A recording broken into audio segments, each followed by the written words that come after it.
Hello everyone, আসসালামু আলাইকুম সবাইকে। আরও একটা নতুন ভিডিওতে আপনাদের সকলকেই স্বাগত জানাচ্ছি। আজকে আমি আপনাদের সাথে মাছের ডিম দিয়ে খুবই মজার একটা ঢেঁড়স ভাজির রেসিপি শেয়ার করব। আর এই ভাজিটা খেতে খুবই টেস্টি হয়ে থাকে আর তৈরি করা খুবই সহজ। আশা রাখছি ভিডিওটা আপনাদের কাছে খুবই ভালো লাগবে। আজকের এই ভাজিটা রান্না করার জন্য আমি এখানে প্রায় 20 থেকে 25টার মতো ঢেঁড়স নিয়ে নিয়েছি। আর ঢেঁড়সগুলো একেবারে কচি, এইমাত্র আমি আমার নিজের বাগান থেকে তুলে নিয়ে এসেছি।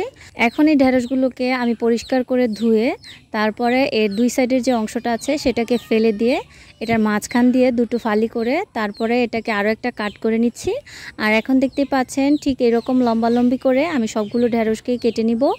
আর এখন আমার সবগুলো ঢেঁড়স কাটা হয়ে গেছে। এখন এটাকে আমি একপাশে রেখে দিচ্ছি।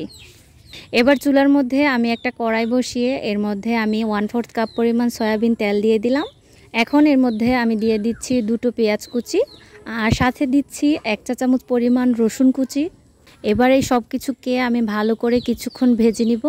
আর যখনই পেঁয়াজ রসুনটা ভালো করে ভাজা হয়ে যাবে তখন এর মধ্যে আমি স্বাদমতো লবণ দিয়ে দিচ্ছি, 1/2 চা চামচ পরিমাণ হলুদ গুঁড়া আর 1/4 চা চামচ দিয়ে দিচ্ছি লাল মরিচের গুঁড়া আর সাথে 1/2 চামচ পরিমাণ দিয়ে দিলাম ধনিয়া গুঁড়া।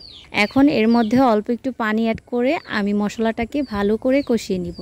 মশলাটা একটু ভালো করে কষালে রান্নাটা একটু খেতে খুবই ভালো লাগে। আর মশলাটা যখন ভালো করে কষানো হয়ে যাবে তখন এর মধ্যে আমি দিয়ে দিচ্ছি মাছের ডিম। এখানে আমি মাছের ডিম নিয়ে নিয়েছি 1/2 কাপ পরিমাণ। আপনারা চাইলে এখানে মাছের ডিমটা একটু বেশিও ব্যবহার করতে পারেন। এখন মাছের ডিমটাকে দিয়ে আমি মশলার সাথে ভালো করে একটু নেড়ে চেড়ে ভেজে নিব।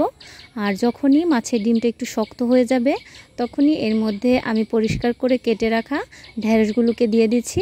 এখন এই ঢেঁড়সগুলোকে দিয়ে কিছুক্ষণ পর পর ভালো করে একটু নেড়ে চেড়ে দিব। আর দেখতেই পাচ্ছেন ডিমগুলো একটু দলা পেকে আছে, এগুলোকে আমি চামচের সাহায্যে একটু ভেঙে ভেঙে দিচ্ছি। আর এখন এর মধ্যে আমি দিয়ে দিচ্ছি 4-5টার মতো কাঁচামরিচ। আর কাঁচামরিচ দেওয়ার পর এগুলোকে আরও কিছুক্ষণ ভালো করে ভেজে নিব। আর যখনই ঢেঁড়সটাও সিদ্ধ হয়ে যাবে আর একটু সবুজ সবুজ থাকবে তখনই এটাকে চুলা থেকে নামিয়ে নিব। এই তো দেখতেই পাচ্ছেন ঢেঁড়সটা আমার রান্না করা হয়ে গেছে। এটা কিন্তু এখন সবুজ কালারও রয়েছে আর ঢেঁড়সটা সুন্দর করে সিদ্ধ হয়ে গেছে। এখন এটাকে আমি নামিয়ে নিচ্ছি। এই ভাজিটা আমার খুবই পছন্দের একটা ভাজি, তাই আপনাদের সাথে এটা শেয়ার করলাম। আর বাসার বাচ্চারা কিন্তু এটা খেতে খুবই পছন্দ করে। আশা করছি এই রেসিপিটা আপনাদের কাছে খুবই ভালো লেগেছে। যদি ভালো লেগে থাকে অবশ্যই ভিডিওটাকে লাইক, কমেন্ট এবং শেয়ার করবেন। আর আপনারা যেখান থেকে আমার ভিডিওটা দেখছেন সকলেই ভালো থাকবেন। আল্লাহ হাফেজ।